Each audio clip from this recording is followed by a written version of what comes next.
Hello students, welcome back to my YouTube channel. आज हम कक्षा 10वीं गणित अध्याय 4 समांतर श्रेणी में प्रश्नावली 1 को सॉल्व किए थे। उसका जो क्वेश्चन बचा हुए हैं उसको सॉल्व करेंगे। हम देखते हैं क्वेश्चन क्या क्या हैं। हम यहाँ तक सॉल्व कर चुके हैं प्रश्नावली को। अब हम यहाँ से देखते हैं। तो ये इसके पहले वाले वीडियो में है इतने तक का आंसर, और आज हम यहाँ से शुरू करेंगे। तो हमें क्या दिया है क्वेश्चन में, यदि दो समांतर श्रेणियों का सार्वंतर समान है और इनके 99 पदों का अंतर 99 है, तो इनके 999 पदों का अंतर क्या होगा, कारण भी बताइए करके पूछा है। हमें क्या बोला है, दोनों समांतर श्रेणियों का सार्वंतर समान है। दोनों समांतर श्रेणियों का सार्वंतर समान है, तो हम लिखे माना पहली समांतर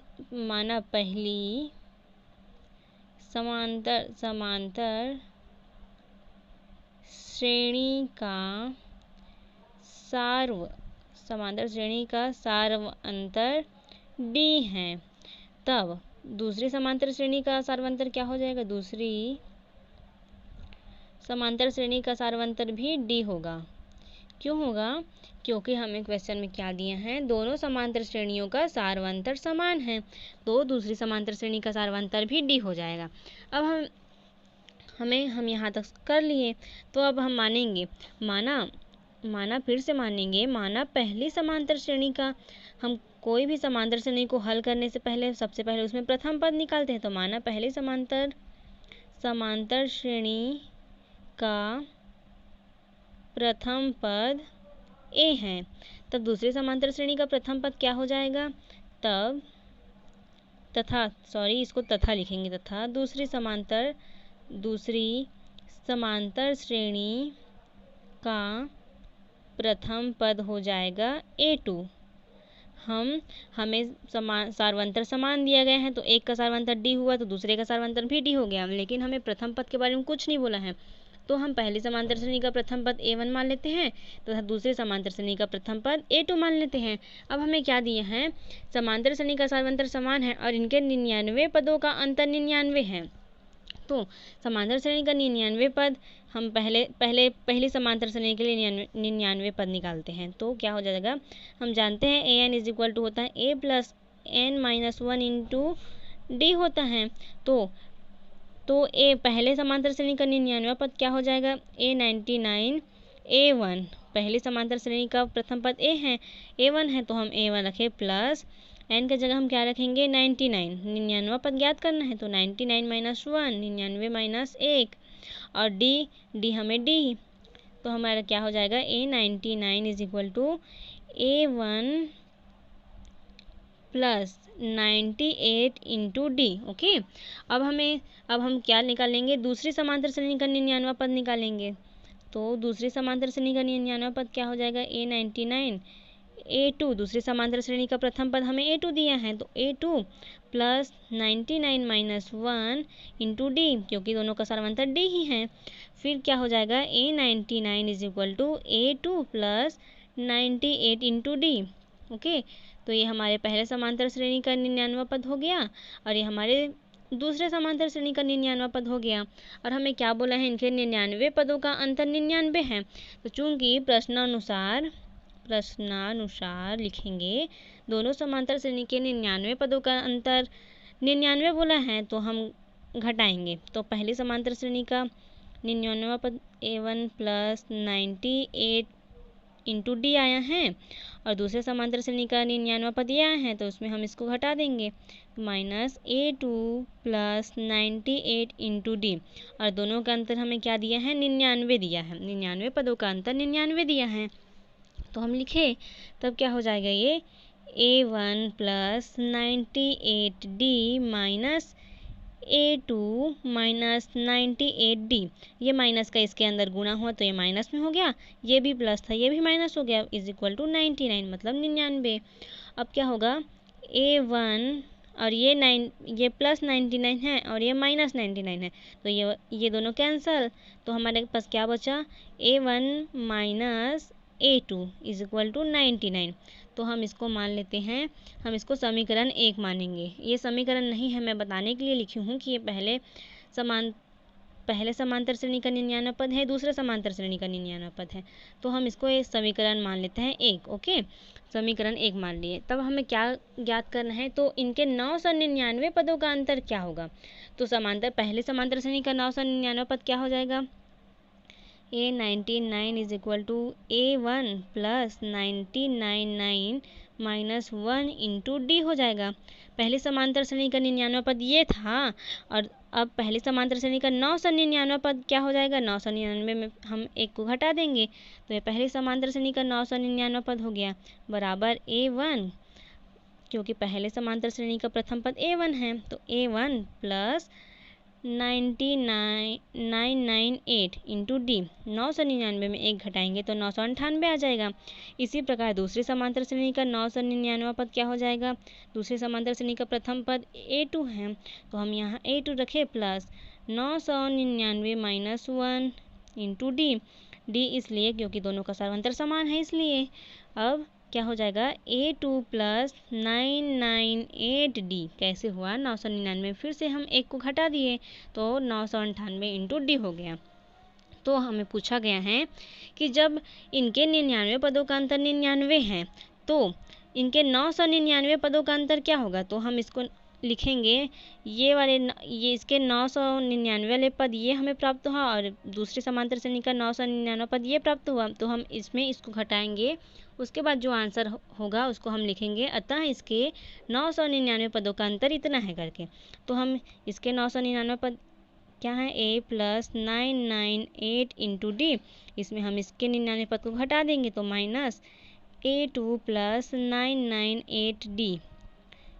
ओके, तो हम इसको क्वेश्चन करके डाल देंगे। उसके बाद A1 प्लस 998D और माइनस का इसके अंदर गुना हो जाएगा तो माइनस A2, फिर ये माइनस हो जाएगा minus 998D। Okay, is equal to question डाल देते हैं, फिर क्या हो जाएगा A1 और ये 998 और ये 998 कट जाएगा तो A1 minus A2 is equal to question. तो हम जानते हैं कि समीकरण 1 से A1 माइनस A2 99 होता है, तो हम यहाँ भी लिख सकते हैं A1 minus A2 is equal to 99, क्योंकि हम यहाँ से ज्ञात कर चुके हैं। तो अब हम लिखेंगे अतः A1 minus A2 is equal to 99, कहाँ से, समीकरण 1 से, समीकरण 1 से। तब हम देख सकते हैं कि इसके 999 पदों का अंतर निकाले तब हमें क्या प्राप्त हुआ, 99 ही प्राप्त हुआ। तो हम लिखेंगे अतः इनके 99 पदों का अंतर भी पदों का अंतर भी 99 होगा। ये हो गया हमारा आंसर। अब नेक्स्ट क्वेश्चन क्या दिया गया है, फूलों की क्यारी की पहली पंक्ति में 23 पौधे, दूसरी पंक्ति में 21 पौधे, तीसरी पंक्ति में 19 पौधे इत्यादि हैं। इस क्यारी की अंतिम पंक्ति में 5 पौधे हैं। क्यारी में कुल कितनी पंक्तियां हैं, तो हमें दिया है पहली पंक्ति में कितने पौधे, 23 पौधे, दूसरी पंक्ति में 21 पौधे, तीसरी पंक्ति में 19 पौधे, ऐसे ऐसे लास्ट पंक्ति में 5 पौधे हैं। तो अब हमें समांतर श्रेणी दिख रही है ना, तो हमें पूछा है क्यारी में कुल कितनी पंक्तियां हैं। तो हम जानते हैं जब इस तरह का रहता है तब सबसे पहले हम इसको अंतिम पद मानेंगे, तो अंतिम पद an। ओके, तो आप प्रथम पद, हमारे यहाँ प्रथम पद क्या हो गया, प्रथम पद 23 हो गया, और सर्वांतर क्या हो जाएगा, हम 21 में 23 को घटाएंगे, तो 21 में हम 23 को घटाएंगे तो हमारे पास क्या आ जाएगा आंसर, 21 में 23 घटेगा तो -2 आ जाएगा, और हमारे पास अंतिम पद क्या आ गया है, अंतिम पद an इज इक्वल टू 5 आ गए हैं। तो तब आप इन सभी का मान सूत्र an बराबर a plus n minus 1 into D में रखोगे तो n का जो मान आएगा, n का जो यहाँ से a का मान, यहाँ से d का मान, तो n का जो मान आएगा वही पंक्तियों की संख्या होगी। तो इसको आप सॉल्व कर सकते हैं, बहुत इजी है। हम इस तरह के क्वेश्चन इधर सॉल्व किए हुए हैं। ओके, अब देख ये बात, जैसे कि ये दिख रहा है ना, ये अंतिम पद हमें 218 है और इसमें का अंतिम पद हम क्या मानेंगे, हमारा 5 है, तो इसमें जो n का जो मान आएगा वही पंक्तियों की संख्या होगी। तो इसको आप सॉल्व करना, सेम इसी तरीके से बनेगा। अब इसमें क्या दिया है, संजय, हाँ, संजय ने वर्ष के प्रथम सप्ताह में 5 रुपये की बचत की और फिर अपनी साप्ताहिक बचत 1.75 रुपये बढ़ाता गया। यदि nवें सप्ताह में उसकी साप्ताहिक बचत 20.75 रुपये हो जाती है तो n का मान ज्ञात। तो क्वेश्चन के अकॉर्डिंग हमारा प्रथम पद क्या हो जाएगा, इसमें क्या बोला है, संजय ने वर्ष के प्रथम सप्ताह में 5 रुपये, मतलब हमारा प्रथम पद 5 हो गया। तो हम लिखेंगे यहाँ a बराबर, प्रश्न से a बराबर 5 हो रहा है हमारा प्रथम पद, a बराबर 5 आ रहा है और फिर अपनी साप्ताहिक बचत 1.75 रुपये बढ़ाता गया, मतलब 5 में एक सप्ताह का 5 है तो मतलब दूसरे सप्ताह में क्या हो जाएगा 5 धन 1.75, तीसरे सप्ताह में 5.1 धन 75 धन 1.75 हो जाएगा।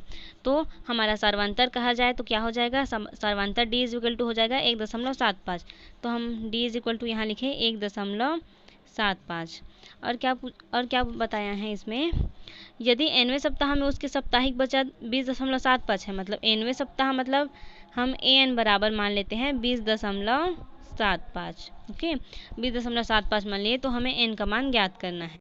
अब हम जानते हैं an इज इक्वल टू क्या होता है, a plus n minus 1 into D होता है। तो हमें a का मान भी ज्ञात है, d का मान भी ज्ञात है और an का मान भी ज्ञात है, क्योंकि उसकी साप्ताहिक बचत 20.7 रुपये हो जाती है बोला है ना nवें सप्ताह में। तो हमें इसी n का मान ज्ञात करना है कि कौन सा सप्ताह में उसकी साप्ताहिक बचत 20.75 रुपये हो रही है, उसको तो ज्ञात करने के लिए लिखते हैं हमें 20.75 बराबर 5 प्लस n माइनस 1 इंटू 1.75, हमें इसी n का मान ज्ञात करना है।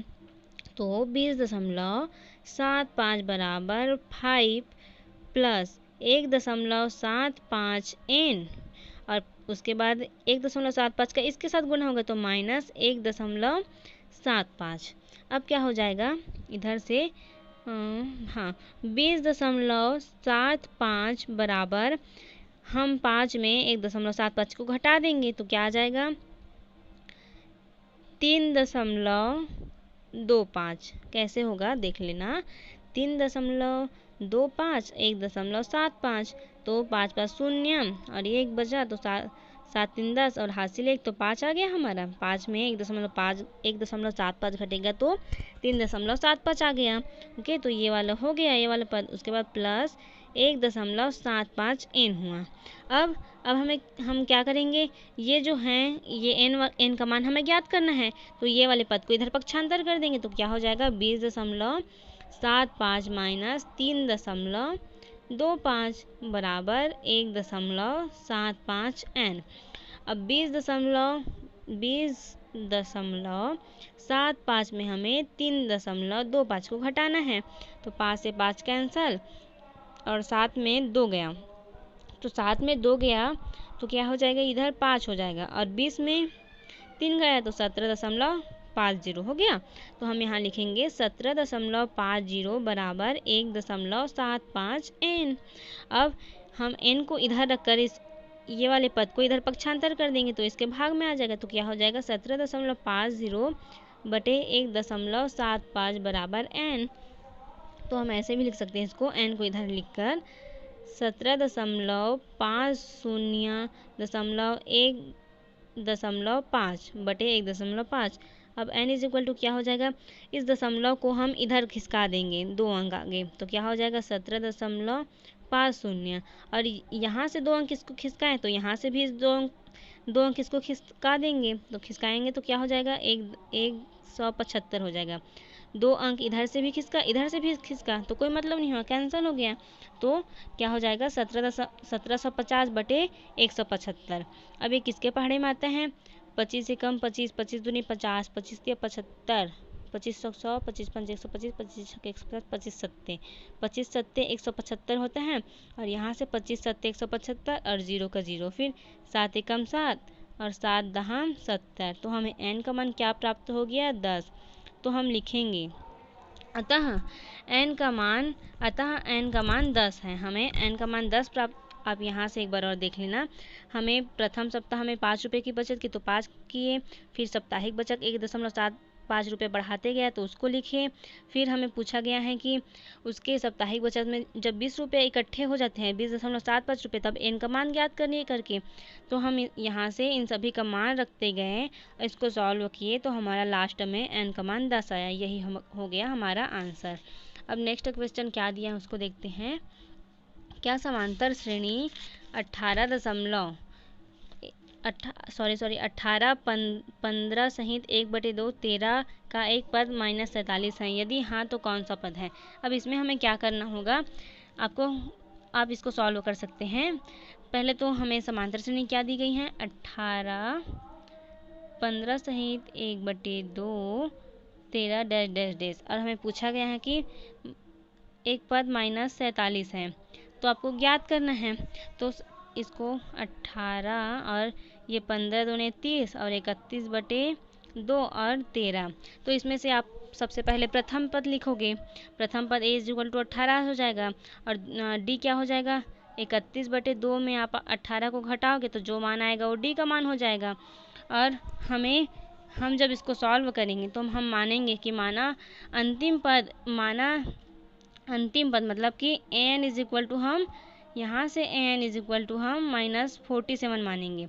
तो जो समीकरण है an = a + n-1 × d, इसमें इन सभी का मान रखोगे तो जो n का जो मान आएगा, यदि n का मान पूर्ण हमें इसका मान दे दिया गया है, इसका मान दे दिया गया है, इसका मान दे दिया गया है, तो यहाँ से जो n का मान आएगा वह यदि एक पूर्ण संख्या होगा, धनात्मक पूर्ण संख्या, जैसे कि 1 2 3 4 5, ऋणात्मक नहीं होना चाहिए और न ही बटे के रूप में होना चाहिए। तो यदि एक पूर्ण संख्या प्राप्त हो जाती है, 5 6 कुछ भी, तब बोलोगे कि हाँ -47 समांतर श्रेणी का कोई पद है। और यदि n का मान पूर्ण संख्या प्राप्त नहीं होती तो बोलोगे कि -47 समांतर श्रेणी का कोई पद नहीं है। तो इसको आप सॉल्व कर सकते हैं, क्योंकि हम एक ऐसा क्वेश्चन सॉल्व कर चुके हैं। अब क्या दिया है 13 नंबर का, यदि किसी समांतर श्रेणी का 11वां पद 38 है और 16वां पद 73 है, तो इस श्रेणी का 31वां पद ज्ञात कीजिए। हमें क्या दिया है, श्रेणी का 11वां पद, तो श्रेणी का 11वां पद क्या हो जाएगा, a + 11 - 1 × d। तो 11वां पद हमें क्या दिया है, 38 दिया है, तो बराबर 38 लिखेंगे। और इसको सॉल्व कर लेते हैं यार। तो 10 11 में 1 गया तो 10 आ गया, तो 10d = 38, ये हो गया हमारा समीकरण 1। और दूसरा क्या दिया है, 16वां पद 73 है, तो 16वां पद क्या होता है समांतर श्रेणी का, ये a11 था और ये a16 था। तो a + 16 - 1 × d बराबर 16वां पद क्या दिया गया है हमें, 73 है, बराबर 73। अब हम क्या करेंगे, a + 16 में 1 गया तो 15d बराबर 73, ये हो गया हमारा दूसरा समीकरण। अब हम क्या करेंगे, हमें पूछा गया है कि इस समांतर श्रेणी का 31वां पद ज्ञात कीजिए। तो 31वां पद ज्ञात करने के लिए हमें सबसे पहले समांतर श्रेणी का प्रथम पद और सार्वंतर ज्ञात करना होगा। तो प्रथम पद और सार्वंतर ज्ञात करने के लिए हमें जो दोनों समीकरण दिए गए क्वेश्चन के अनुसार जो हम समीकरण बनाए हैं उसको सॉल्व करेंगे। तब हम a और d का मान निकाल कर 31वां पद ज्ञात करेंगे। तो कैसे करते हैं इसको, समीकरण हम लिखेंगे यहाँ, समीकरण एक में समीकरण 2 को घटाने पर सॉरी, इसको ऐसे भी लिख सकते हैं, समीकरण 2 में समीकरण 1 को घटाने पर। ओके, ऐसे में आसानी होगी, क्योंकि यहाँ ये 15 बड़ा दिख रहे हैं, यहाँ ये 10 छोटा दिख रहे हैं, तो बड़े में छोटे को घटाने में हमको आसानी होगी। तो हम समीकरण 2 में समीकरण 1 को घटाएंगे, तो हमारा समीकरण 2 क्या है, a + 15d = 73, और ये क्या है, a + 10d = 38।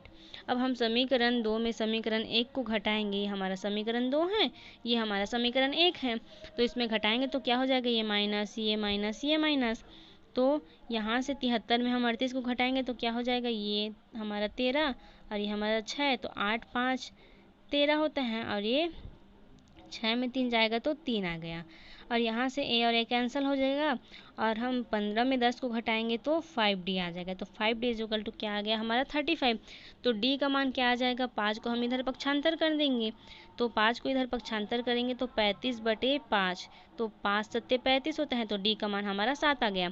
तो इसी डी के मान को हम समीकरण 1 में रखेंगे। तो समीकरण 1 में डी का मान रखेंगे तो क्या हो जाएगा, a plus 10 into 7 is equal to 38। तो हमारा a plus 70 is equal to 38। तो a का मान क्या आ जाएगा 38 माइनस 70। तो आप 70 में 38 को घटाओगे तो क्या होगा, ये 10 बन जाएगा, ये 6, 2 और ये 3, मतलब a is equal to minus 32 आ जाएगा। 70 में आप 38 को घटाओगे तो ये 0 है, वो 10 बन जाएगा, इससे एक उधार मांगेगा तो 10, तो 8, 10 में 8 को घटाएंगे तो 2 आ गया, और 6 में 3 को घटाएंगे तो 3 आ गया। तो हमारा a का मान आ जाएगा -32। अब हमें समांतर श्रेणी का 31वां पद ज्ञात करना है। तो हम जानते हैं nवां पद बराबर क्या होता है, a plus n minus 1 into D होता है। तो 31वां पद क्या हो जाएगा, 31वां पद बराबर a का मान हमें क्या प्राप्त हो गया है, -32 प्राप्त हो गया है यहाँ से। तो यहाँ से हम -32 लिखेंगे, प्लस n हमें 31वां पद ज्ञात करना है। तो 31वां, तो n की जगह हम 31 लिखेंगे, यहाँ लिखे हैं ना। तो 31 माइनस 1, और हमें d का मान क्या प्राप्त है, d का मान हमें 7 प्राप्त है, तो 7 करेंगे। तो a31 is equal to -32 plus 31 में हम 1 को घटाएंगे तो 30 गुना 7 हो गया। फिर a31 is equal to -32 plus 7 शून्य 0, 7 तिया 21, 210। अब हम a31 इज इक्वल टू क्या हो जाएगा, हम यहाँ से 210 में 32 को घटाएंगे।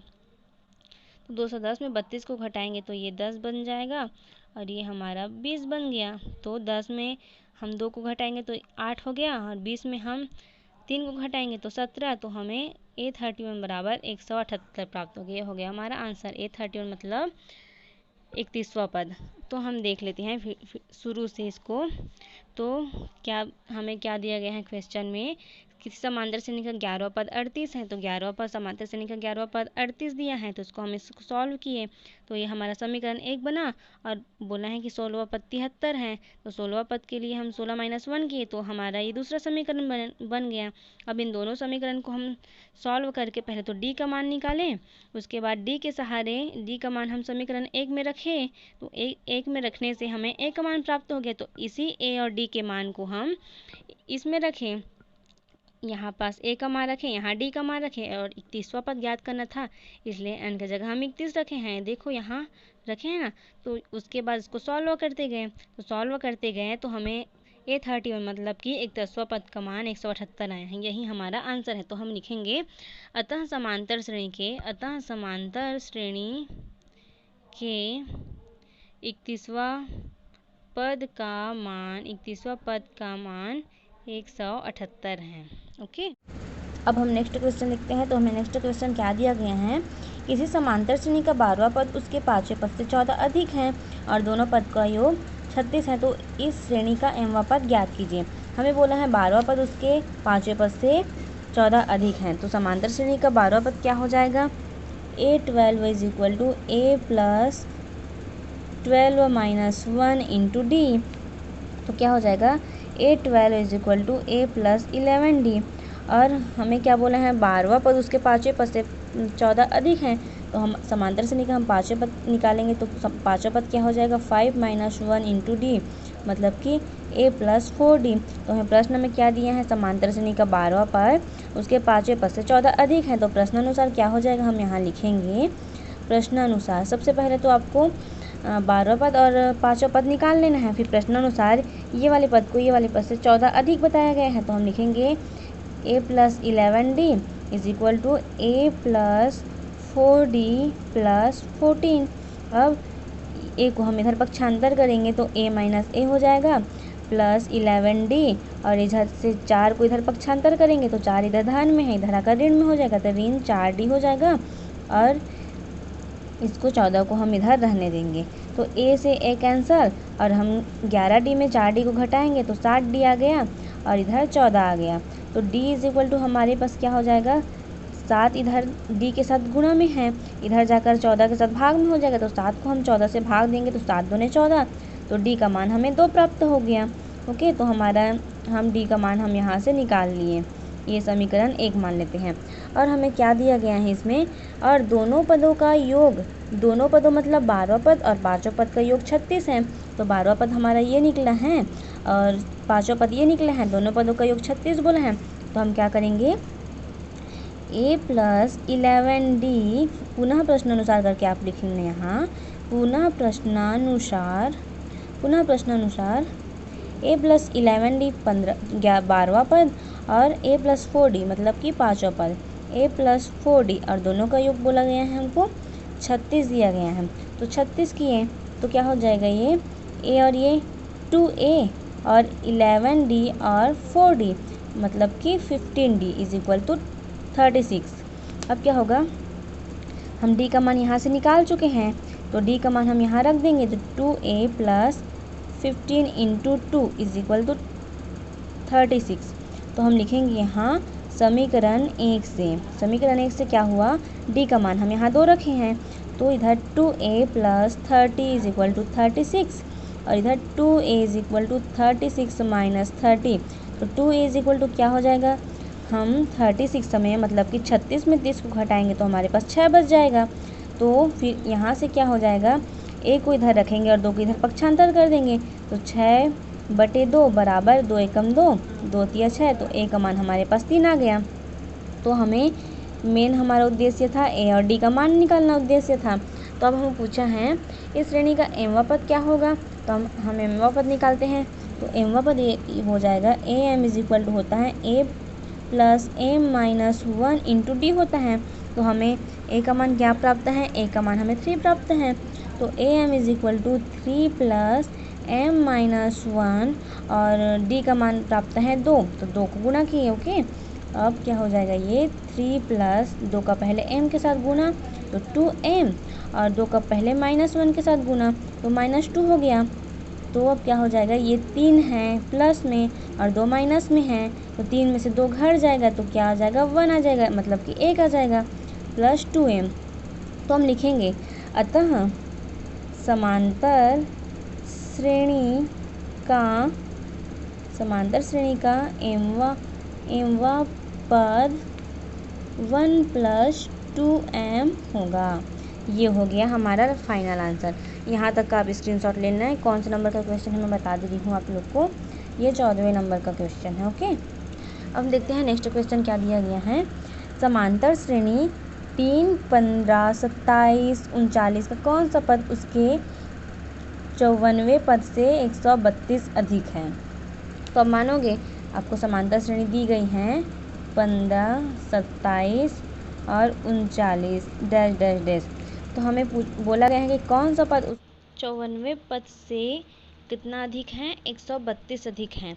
तो सबसे पहले हम इसमें से प्रथम पद निकाल लेंगे और सर्वांतर निकालेंगे, तो हमारा प्रथम पद a = 3 हो जाएगा और सर्वांतर हम 15 में 3 को घटाएंगे, तो 15 में 3 को घटाएंगे तो हमारा क्या आ जाएगा, 12 आ जाएगा। तो हमारा सर्वांतर d = 12 निकल गया। और हमें याद करना है कि कौन सा पद उसके 54वें पद से 132 अधिक है, तब हम मानेंगे। माना nवां पद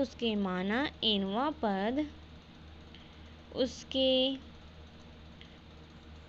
54वें पद से 132 अधिक हैं, तब क्या होगा, a + n - 1 × d = nवां पद का सूत्र ये है, = क्या हो जाएगा, a + 54वां पद, n की जगह हम 54 रखेंगे, -1 × d + 132। माना कि nवां पद उसके 54वें पद से 132 अधिक हैं, तब हमें a का मान निकाल लिए हैं 3 और d का मान निकाल लिए हैं 12, तो a के जगह हम 3 रखें और n - 1 और d के जगह 12, हमें इसी nवें पद का मान निकालना है। ओके, तो अब यहाँ भी रख दिए 3 + 53, 54 में 1 घट गया 53 और गुणा d का मान हमें 12 प्राप्त है, तो गुणा d मतलब d इसके साथ गुणा में है, तो 12 धन 132। अब 3 प्लस 12 का n के साथ गुना क्या हो जाएगा 12n, और 12 का -1 के साथ गुना हो जाएगा तो क्या हो जाएगा -12, और 3 प्लस 12 तिया 36 का 6 हासिल 3, 12 पंचे 60 और 3 63, तो ये 636 हो गया प्लस 132। अब ये वाले 3, अब देखते हैं 3, और इस 3 को इधर पक्षांतर करेंगे तो -3 आ जाएगा plus 12n is equal to, ये वाले 12 को हम इधर पक्षांतर कर देते हैं, ये वाले 3 को इधर कर दिए ताकि ये दोनों कर सकें, और हमें n का मान निकालना है तो हम n वाले पद को इधर रखें और जो ये वाले पद हैं उसको इधर भेज दिए, तो 636, क्योंकि ये n इधर आ गया है तो हमारे पास बचा सिर्फ ये वाला पद, तो हम लिखे 636 धन 132, और ये ऋण है इधर जाकर फिर से धन हो गया 12 हो गया, तो ये 3 और 3 कट जाएगा तो धन 12n बचा है हमारे पास। और हम 636 में 132 और 12 को जोड़ेंगे तो यहाँ से जोड़कर आप देख लेना 132 और 12, तो 6 4 10 का 0 हासिल 1, 3 दूनी 6 7 8 और 6 1 7, तो हमारे पास क्या आ जाएगा 780 आ जाएगा। अब हम n को इधर रखेंगे और 12 को पक्षांतर करेंगे तो 12 एकम 12, 12 छक्के 72, 12 छक्के 72, और ये कितना बचा 78 में हम 72 को घटाएंगे तो 6 बचे, तो 6 इसके साथ चले जाएगा तो 12 पंचे 60, तो हमारे n का मान कितना आ गया 5। तो हम लिखेंगे अतः समांतर श्रेणी का 65वां पद उसके 54वें पद से 132 अधिक है, 54वें पद से 132 से अधिक हैं। ये हो गया हमारा आंसर। आप यहाँ तक इसका स्क्रीनशॉट ले लीजिए। कौन से नंबर का क्वेश्चन है? 15 नंबर का क्वेश्चन, 15वें नंबर का क्वेश्चन। अब हमें नेक्स्ट क्वेश्चन क्या दिया गया है? किसी समांतर श्रेणी के चौथे और 8वें पदों का योग 24 है तथा छठे और 10वें पदों का योग 44 है। इस समांतर श्रेणी के प्रथम 3 पद ज्ञात कीजिए। जैसे कि हम कौन से क्वेश्चन में सॉल्व किए थे, ऐसे हम ये वाले क्वेश्चन में सॉल्व किए थे ना, 2 समीकरण बनाकर दोनों समीकरण को सॉल्व करके ए और डी का मान निकाल कर एक ईसवा पद निकाले थे। इसी प्रकार जो हमें रिलेशन दिए हैं चौथे और 8वें पदों का योग, तो हम चौथा पद निकालेंगे, 8वां पद निकालेंगे और दोनों के योग के बराबर 24 लिखेंगे। उसी प्रकार 6वें और 10वें पद निकाल कर उसके योग के बराबर 44 लिखेंगे। फिर जो 2 समीकरण हमें प्राप्त होगा तो इन दोनों समीकरण को सॉल्व करके आप पहले ए का मान निकालना, उसके बाद डी का मान निकालना, फिर ए और डी का मान निकालकर अब ए का जो मान आएगा वो समांतर श्रेणी का प्रथम पद हो जाएगा, और जो ए का मान आएगा उसमें जो सार्वंतर निकालो रहेगा ना आप उसको जोड़ दोगे तो द्वितीय पद प्राप्त होगा। फिर द्वितीय पद में फिर सार्वंतर का मान जोड़ोगे तो आपको तृतीय पद प्राप्त हो जाएगा। तो इस प्रकार आप इसको सॉल्व कर सकते हैं, बहुत ईजी है, तो मैं इसको नहीं बता रही हूँ। देखते हैं इसमें क्या दिया गया है। 3 अंकों वाली कितनी संख्याएं 3 से विभाज्य हैं? तो सबसे पहले आप क्या करोगे, 3 अंकों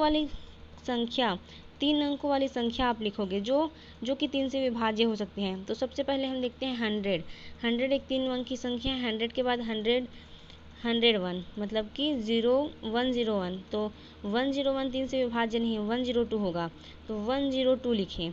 तो 102 के बाद फिर से कौन सी संख्या 3 से विभाज्य होगी? 103 तो नहीं होगी, 104 भी नहीं होगा, तो 105 3 से विभाज्य होगा।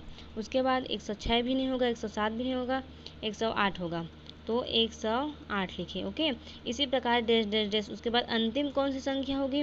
999 हमारी अंतिम संख्या होती है 3 अंकों की। उसके बाद 1000 आ जाते हैं जो कि हमारे 4 अंक हो जाता है। तो हम अंतिम संख्या 999 है, तो ये क्या 3 से विभाज्य है? 3 तिया 9, 3 तिया 9, 3 तिया 9, ये विभाज्य है। तो हम लास्ट में 991 लिखें, तो हमारा ये एक समांतर श्रेणी बन गया।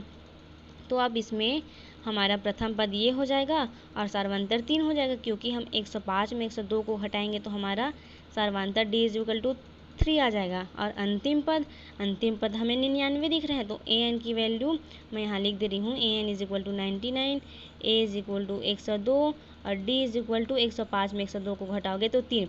तो मतलब इन सभी मानों को रखकर आप निकाल सकते हो कि कितनी संख्याएं 3 से विभाज्य हैं। कैसे? हमारा सूत्र होता है an = a + n - 1 × d। तो आप यहाँ से an की जगह इसका मान रखोगे, a के जगह 102 रखोगे और d के जगह 3 रखोगे। उसके बाद सॉल्व करने के बाद जो n का जो मान आएगा आप लिखोगे ऐसे कि n का जितना भी मान आएगा उतने मान को आप लिखोगे कि अतः इतनी संख्याएं 3 से, अतः 3 अंकों वाली इतनी संख्याएं 3 से विभाज्य हैं। ओके, तो इस प्रकार आप इसको सॉल्व कर सकते हैं। अब ये वाला देखते हैं। समांतर श्रेणी 3, 8, 15, 253 में से अंतिम से 10वां पद ज्ञात कीजिए। तो इसमें भी आप प्रथम पद हमारा 3 होगा और सर्वांतर क्या हो जाएगा, 8 में हम 3 को घटाएंगे तो 5 हो जाएगा और अंतिम पद हमें 293 दिया है, मतलब an की वैल्यू 293 हो जाएगी और a की वैल्यू हो जाएगी 3 और d की वैल्यू हो जाएगी 5। तो इसी सूत्र में फिर से रख देना, फिर जो n का मान आएगा उसको आप पदों की संख्या में गिनोगे, फिर n का जो मान आएगा, जैसे कि माना कि n का मान 20 आ गया, तो 20 में आप अंतिम से 10वां पद बोला है तो 20 में आप 10 को घटा दोगे। 20 में आप 10 को घटाओगे तो 10 होगा ना, तो इसी 10वें पद का आप मान निकालना। जैसे कि हमारा n का मान आ गया 32, तो अंतिम से 10वां पद बोला है तो आप 32 में फिर से 10 को माइनस कर दोगे। जितना भी पद n का मान जितना आएगा उसमें से आप 10 को माइनस करोगे, फिर 10 को माइनस करने के बाद जो पद बचेगा, जैसे कि इसमें हम 10 को घटाएं तो 22 बचा, तो आप 22वें पद का मान ज्ञात करोगे इसी एक a और d के मान के सहारे। ओके, तो इस प्रकार आप 10वां पद को भी ज्ञात कर सकते हैं। अब देखते हैं नेक्स्ट क्वेश्चन क्या दिया गया। एक समांतर श्रेणी का pवा पद 1/q और qवा पद 1/p है, तो सिद्ध कीजिए कि श्रेणी के pqवे पद का मान 1 है। हमें क्या दिया है, समांतर श्रेणी का pवा पद इज इक्वल टू 1/q। तो हम जानते हैं जब anवा पद बराबर होता है बराबर होता है a plus n minus 1 into D होता है, तो समांतर श्रेणी का pवा पद क्या हो जाएगा, AP बराबर a plus p minus 1 into D. तो हमें बोला है समांतर श्रेणी का pवा पद 1/q है, तो प्रश्न के अनुसार क्या हो जाएगा, समांतर श्रेणी का, चूंकि समांतर श्रेणी का pवा पद 1/q है, इसके बाद आप सीधा इस टर्म को लिखना। ओके, तो लिखोगे आप a plus p minus 1 into D is equal to 1/q। तो उसका pवा पद क्या हो गया, 1/q हो गया। और हमें क्या दिया है, तथा qवा पद 1/p है, तो qवा पद इज इक्वल टू दिया है 1/p, तो qवा पद क्या हो जाएगा, a plus q minus 1 into D is equal to 1/p। देखो, मतलब जो भी पद ज्ञात करने बोले रहते हैं उसमें हम एक को माइनस करते, जैसे कि nवा पद के लिए हम n में एक को माइनस किए, उसी प्रकार pवा पद में हम p में एक को माइनस किए, उसी प्रकार हम qवा पद में एक को माइनस किए, तो हमारा qवा पद आया। तो हमें दिया गया है कि qवा पद क्या है, 1/q है, तो ये हमारा समीकरण 1 हो गया, ये हमारा समीकरण 2 हो गया। अब हम क्या करेंगे, विलोपन विधि से जानते हैं ना, किसी भी समीकरण को a और d का मान ज्ञात करने के लिए हम उसे 3 विधि से सॉल्व करते हैं, प्रतिस्थापन विधि, विलोपन विधि, आलेखी विधि। तो हम इस समीकरण को अब विलोपन विधि से सॉल्व करेंगे। तो हम लिखेंगे समीकरण 1 में समीकरण 2 को घटाने पर, समीकरण 1 में समीकरण 2 को घटाएंगे तो क्या हो जाएगा, a plus p minus 1 into D 1/q, और ये क्या है, a प्लस समीकरण 2 क्या है, q minus 1 into D is equal to 1/p। समीकरण में 1 का जो मान दिया है उसको पहले लिख दिए, उसके बाद 2 का मान जो दिया है उसको दूसरे बार में लिखे, तब इसमें से इसको घटाना है तो हम इसमें माइनस का साइन लगा देंगे। ये देखो, तो ये वाला a और ये वाला माइनस, ये कैंसिल हो जाएगा, 0 हो जाएगा, तो हम इसको नहीं लिखेंगे, फिर इसको लिखेंगे p minus 1 into D, minus करेंगे क्योंकि ये माइनस का साइन है, उसके बाद लिखेंगे q माइनस 1 इंटू डी। अब यहाँ से क्या हो जाएगा, 1/q और ये माइनस 1/p हो गया। तब अब इसमें से हम कैसे सॉल्व करेंगे इसको, हमारा ये समीकरण बन गया एक, तो p माइनस 1 और माइनस q माइनस 1, और इसमें से हम d को कॉमन निकाल दिए। कैसे, इसके साथ भी d का गुणा है, इसके साथ भी d का गुणा है, इसलिए हम d को बाहर निकाल दिए। ओके, और यहाँ से 1/q 1/p, इसको सर्पा ब्रैकेट या कुछ भी बोलते हैं, शायद सर्पाकार, हाँ सर्पाकार ब्रैकेट लगा दिए। उसके बाद अब क्या करेंगे हम, p माइनस 1 और ये माइनस का इसके अंदर गुना हो जाएगा तो माइनस q, और ये फिर से माइनस का इसके साथ गुना हो जाएगा तो ये प्लस 1 हो गया, और ये हमारा डी। अब ये क्या है, 1/q माइनस 1/p है। अब ये प्लस ये माइनस और ये प्लस कैंसिल हो गया, -1 में +1 कैंसिल हो गया, तो हमारे पास क्या बचा, p minus Q into D is equal to, और ये p का इसके साथ गुणा करेंगे तो क्या हो जाएगा, p हो जाएगा, तिर्यक गुणा करने पर ये p और इसका इसके साथ गुणा करने पर -q, और इन दोनों का आपस में गुणा तो p और q हो गया। हुआ ना, कैसे हुआ, जब हम घटाते हैं तो क्या करते हैं, इसके साथ ये वाले पद को गुणा करते हैं, पहले तिर्यक गुणा करते हैं, उसके बाद इन दोनों का गुणा करते हैं, तो वैसे किए तो हो गया। अब हम क्या करेंगे, p माइनस क्यू और ये d is equal to p minus Q P Q. तो जो d है हम इसको, जो ये वाला पद है उसको इधर पक्षांतर कर देंगे, तो अभी इसके साथ ये अभी गुणा में है, d के साथ गुणा में है, इधर जाकर ये भाग में हो जाएगा, तो क्या हो जाएगा, d is equal to p minus Q P Q into 1/p minus Q. कैसे हुआ, ये इसके साथ गुणा में है, मतलब ये रूप में है, तो इधर जाकर 1/, के रूप में हो जाएगा, मतलब 1 के बटे के रूप में, तो हुआ ना, हाँ। तो d इज इक्वल टू क्या हो जाएगा, ये वाला पद हमें सेम दिख रहा है तो कैंसिल हो गया, तो d इज इक्वल टू हमें क्या मिल गया, 1/pq। तो ये हमारा d का मान हो गया। तो इसी d के मान को हम समीकरण 1 में रखेंगे, तो समीकरण 1 हमारा क्या दिया है, ये, तो समीकरण 1 में हम d का मान रखेंगे तो क्या हो जाएगा, p माइनस 1 इंटू d का मान क्या आया है, 1/pq into 1/pq is equal to 1/q। जहाँ हमें d दिख रहा है वहाँ हम d का मान 1/q रखे हैं, यहाँ ये देखो ये, हाँ। तो अब क्या होगा, a प्लस पहले 1/q का इसके साथ गुणा होगा तो क्या हो जाएगा, p/q। 1/pq का इसके साथ गुणा होगा तो ये p है ऊपर में, तो p का p आ गया और बटे में हम इसको ला दिए, फिर -1 के साथ गुणा होगा तो माइनस, और ये pq is equal to 1/q। Okay, अब हम क्या करेंगे, ये p से ये p कैंसिल हो गया, तब हमारे पास क्या बचा, a plus 1/q minus 1/pq is equal to 1/q।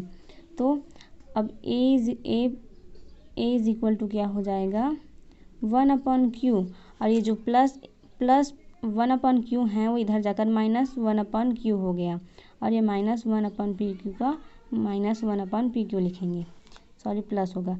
कैसे हुआ देखते हैं एक बार फिर से, देखो जो यहाँ हमें d दिख रहा था उसके जगह हमारे पास d का मान आया है, p/q आया है, तो हम उसका मान रखें। फिर ये 1/pq का हम पहले p के साथ गुणा किए तो हमारा क्या हो गया, p/pq हो गया, माइनस फिर -1 के साथ इसका गुणा किए तो -1/pq हो गया, और 1/q को 1/q लिखे। ओके, अब हम क्या करेंगे, ये p से ये p कैंसिल हो गया क्योंकि दोनों बटे में है तो कैंसिल हो गया, p समान है तो a प्लस 1/q आ गया minus 1/pq is equal to 1/q आया। अब हम क्या करेंगे, a बस को इधर रखेंगे क्योंकि हमें a का मान ज्ञात करना है। किस लिए a का मान ज्ञात करना है, हमें p/q पद निकालना है, उसके लिए हमें प्रथम पद की आवश्यकता होगी, तो a का मान निकालना है। तो हम a को इधर रखे, बाकी सबको इधर पक्षांतर कर दिए। तो जब पक्षांतर किए तो क्या हुआ, ये 1/q को 1/q लिखे, और जो ये प्लस 1/q है इधर जाकर -1/q हो गया, और ये जो -1/pq है इधर जाकर प्लस 1/pq हो गया। ओके, क्या होगा हमारा a इज इक्वल टू, ये वाला पद सेम है, और ये एक प्लस में है एक माइनस में, तो कैंसिल हो गया, तो हमारा a का मान आ गया 1/pq। तो हम देखते हैं हमारा d का मान भी 1/pq आया है और a का मान भी 1/pq आया है। तो आप क्या करेंगे, समांतर हमें ज्ञात करना है, हमें सिद्ध करना है कि PQ पद बराबर 1, हमें समांतर श्रेणी का PQ पद बराबर 1 सिद्ध करना है। तो समांतर श्रेणी का PQ पद क्या हो जाएगा, a plus PQ minus 1 into D हो जाएगा। अब जहाँ से हमें a की जगह हमें क्या रखना है, 1/pq, और d की जगह भी यही रखना है क्योंकि हमारा d का मान आया था 1/pq और a का मान भी यही आया है, तो हम रख देंगे 1/pq प्लस pq माइनस 1, फिर से 1/pq रखे, दोनों का मान सेम है तो रख दिए। उसके बाद 1/pq प्लस 1/PQ का पहले इसके साथ गुणा तो होगा, तो क्या हो जाएगा PQ/PQ। फिर 1/PQ का माइनस के साथ गुना होगा तो -1/PQ। तो ये वाला पद कैंसिल हो गया, ठीक है। तो क्या बचा 1 और ये +1/PQ है, ये -1/PQ है, तो ये 0 हो गया। और ये प्लस और ये कैंसिल हो गया, मतलब PQ एकम PQ, तो ये 1 आ गया। तो हमारा लास्ट आंसर क्या आ गया, 0 में हम 1 को जोड़ेंगे तो 1 ही आएगा। तो हमें सिद्ध करना था कि समांतर श्रेणी का PQवे पद का मान 1 है। तो हम देखें हमारे समांतर श्रेणी का PQवे पद का मान 1 आ गया। तो इस प्रकार हमारा ये सिद्ध हो गया। इसी प्रकार आप ये वाले क्वेश्चन को भी बना सकते हैं। इन तीनों क्वेश्चन को आप बना सकते हैं, सेम इसी टाइप से बनेगा। तो आज के लिए बस इतना ही। हमारा ये प्रश्नावली एक कंप्लीट हो गया। यदि आपको किसी भी जगह कहीं भी डाउट हुआ हो तो मेरे कमेंट सेक्शन में लिख दीजिएगा, मैं आप लोग को बता दूँगी। तो thanks for watching, thank you. यदि आपको हमारा वीडियो अच्छा लगे तो प्लीज़ लाइक ज़रूर करना और मेरे चैनल को सब्सक्राइब करना, ताकि मैं जो वीडियो अपलोड करूँगी उसका नोटिफिकेशन आप तक पहुँच सके। थैंक